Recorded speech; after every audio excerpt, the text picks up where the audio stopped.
પતંગ ચગાવે જબરી અને તું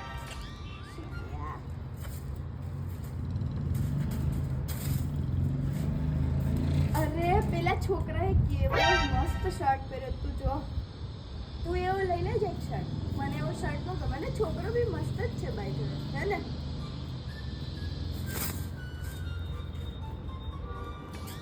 આ જો પશા કાકા કાકીને ચીક્કી ખવડાવે છે અને તું જો ફિરકી પકડાઈને ઉભરાઈ દીધી મને આયા अभी बता दे भाई अभी बता दे જો પેલી ભાભીની સાડી કેટલી મસ્ત છે હે ને જોઈ તે આમ પેલી તો જો કેટલું જોરદાર મ્યુઝિક વગાડે છે હે ને કેટલું જોરદાર છે પેલીનો તો પેલીનો જો પેલીનો પેલી નેચર એટલો બધો બહુ સારો નથી એટલે વાતો ન કરો બહુ